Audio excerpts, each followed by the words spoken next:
But let us say you would like to interact at least with the Vice Chancellor of University of Mumbai through this program.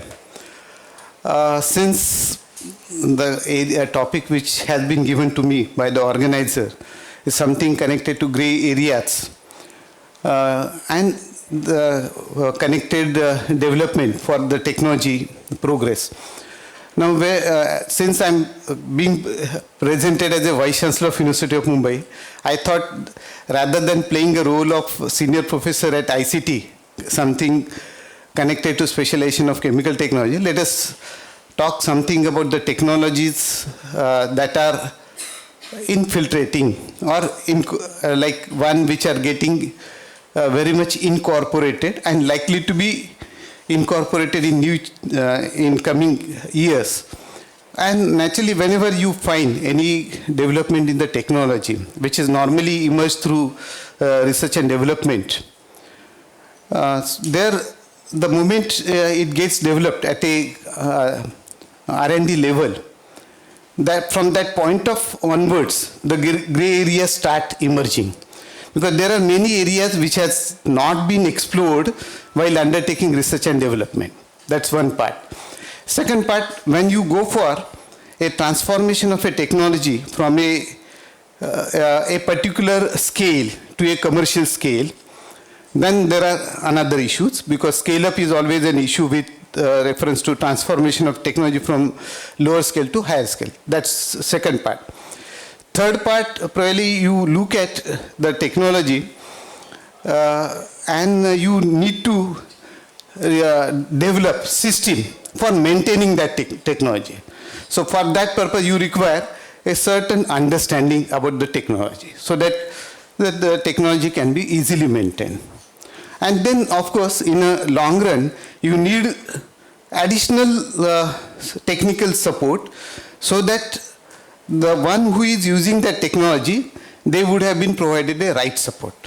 So probably the gray areas start emerging the moment you start utilizing it and exploring at a commercial level. So where probably there are always issues, something connected to maintenance. There are always issues, something connected to technology assistance through various upgradations, and probably you need people to be trained. And then there are certain gray areas with reference to sustainability and all other parts.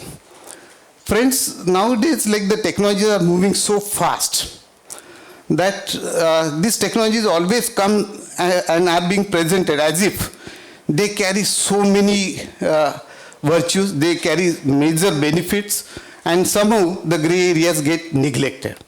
And that is how I'm just presenting few areas with reference to technology incorporation in teaching, learning, and assessment.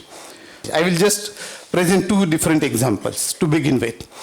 First example, of course, like an advanced payment system. Okay, that's what one example which is always cited as an example of very fast development of technology. In 2014, if you look at the statistics, how many users of advanced payment in India? It was something around 2.4 million. Within 5 years, 2014 to 2019, if you come across, we found 10 times rise in the advanced digital payments, which has become now 2.4 to 22.4 million. Then the similar assessment was carried, not after 5 years, just after 2 years. Then it was observed that from 22.4 million, it has become 220 million user for an advanced digital payment.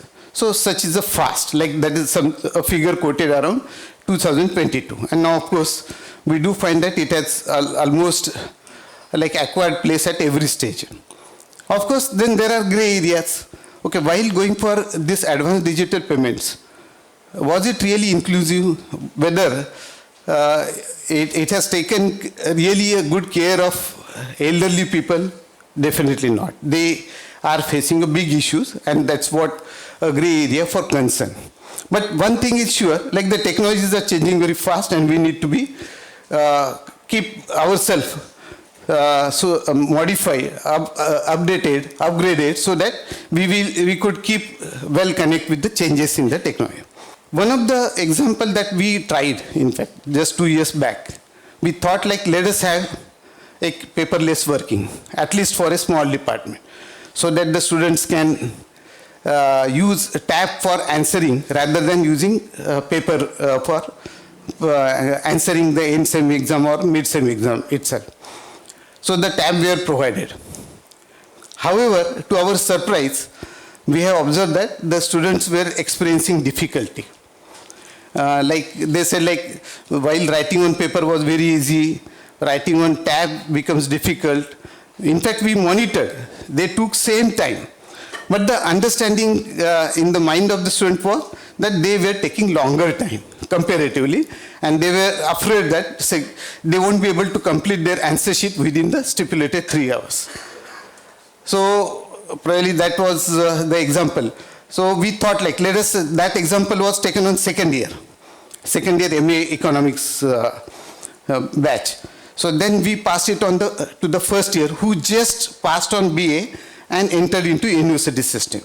And then same example was quoted on that batch of student. And then surprisingly, we found that these students, since they have come to university system for the first time, they were totally new to the system, and so their mindset immediately accepted that TAP could be the mode of examination because they were unaware of. So the basic difference, both of them like second year who probably in earlier year have appeared for an examination with a paper pencil method. Second year was asked to switch over to TAP. They found something in psychological issue. So this is a gray area which one needs to overcome through right counseling. Unfortunately, COVID came and we could not continue with that experiment. Those who are in first year ICT, they would take the benefit of introduction of national education policy. Now here probably you require a lot of different tools. One of the basic idea required is that for an online learning component, at least of the 40% of the magnitude in a given semester. Of course, we will take that change in a stage-wise manner. But if you try to elaborate it on a large scale, what are the gray issues? One of the gray issues is like, okay, always a issue of honesty. The most important part with reference to online assessment or learning is in honesty. Like the students, while appearing for an online exam, okay, whether they are taking any external support, we need a very strong proctoring so that the real way of monitoring the like answer sheet writing of a student need to be exercised. That's still not, we don't have complete technology on that part. And that's where online learning may be a good tool, but because of certain issues, okay, we still could not move forward. Another part, like say, we always talk about artificial intelligence, machine learning, deep learning, virtual reality, augmented. So these words are being used like a glamour on every day. And it's being said that they are going to be there as a future education, as a part of future education. So we thought like whether AI-based learning could be an answer for this particular problem in future. Because with NEP, where you are going for a multidisciplinary learning model, definitely you will require a technology support. And there probably we could come across a situation where AI could provide a personalized learning track because it's always working on data. Like the way students participate in the class, okay, based on that the data would be generated, and accordingly a learning track for individualized learning track, or you may say a knowledge acquisition track for individual students can be plotted very easily, and accordingly the teacher can take up the use of that personalized learning track for each student, or each student can adjust the pace of learning, the objectives of learning as per his requirement itself. Now there are certain issues here. Okay, so what are the gray areas? The gray areas that like you are using the data of the student and analyzing them to build up a knowledge acquisition track or learning trajectory of each student in a specific mode, so that a teacher can develop a personalized learning model for each student. Now here probably the privacy of the data is one of the gray area which every university has to think about, and that's where probably many of the universities are still not aware that although there are advantages of an AI or like using deep learning or machine learning, because you could provide a right personalized learning model and thereby facilitate development of a higher order cognitive abilities in the student. Okay, that's very good. But using that data, okay, that data needs to be protected properly because it's a private data for each student. So do we have a policy for this data? Right now we don't have. Like Government of Maharashtra and Government of India is just moving forward in that direction. So that's the key issue with, like when you develop a technology, the technology comprehension for a policymaker is always a tough thing, and understanding what are likely issues in the future is another thing. So the policymakers will have to think from that angle. Now, of course, when we were thinking at an University of Mumbai, naturally we were thinking in a wider angle in what way this particular issue could have been sorted out. There are few universities world across who has gone for this AI policy, like Cambridge University, probably for the probably they were the one, okay, who established AI policy, and that is how they are moving ahead. Now with University of Mumbai, of course, we are trying to establish that policy also. Another part, like say, because when you are talking about, I just would like to put one more possibility, okay, which is likely to become a case for all those who are in first year right now. Something known as multiple entry exit policy, one. And second, probably the most powerful concept, that is known as an on-demand examination. This, like right now it's a rigid framework. Like the student would like to appear for the first year, second year, third year, fourth year, like end semester examination, mid-sem, and based on their CGPA is worked out, and likewise. If a student who is an advanced learner would like to finish a 4-year course within 3-year course, okay, is that possible? Okay, National Education Policy says that is possible. And on-demand examination is likely to be a future thing for all students who are participating and like in undertaking education under NEP itself. Now, how to build up a model for on-demand examination? Okay, let us like look at technology angle and let us look at the gray areas. First thing, like probably for an on-demand examination, okay, you may need a question bank. Okay, you need a software system which will select questions of different level of difficulty whenever the student asks for. Let's say I have completed so many number of credits. Okay, normally in a year one completes around 40 to 44 credits. So the student may say like I have completed 120 credits which would require normally 3 years. I have completed in 2 years only. Now I would like to appear for an examination. So a question bank, a software supported system which will prepare a question paper for him. He will appear for an examination and probably he will get the connected level of degree. Like if it is 120, then naturally it will be a 3-year degree. However, now with this on-demand examination, look at the part.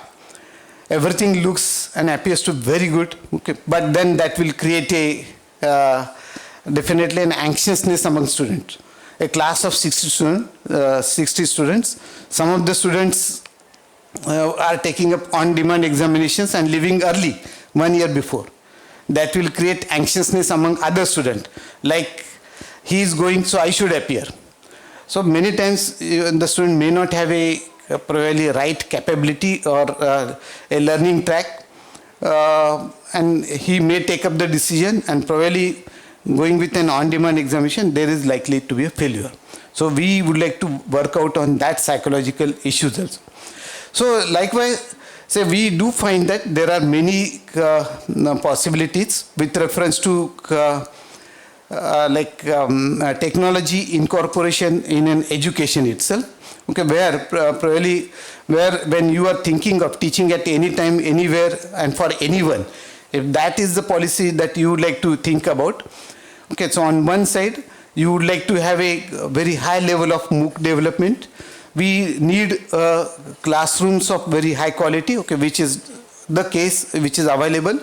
But simultaneously, for each MOOC, because every university is probably floating a MOOC, and with every university being floating MOOC, the student will have a confusion whether to select a MOOC from IIT Powai or to select a MOOC from a IIT Kanpur. Okay, so because every MOOC needs to be defined and differentiated on the basis of outcome-based learning.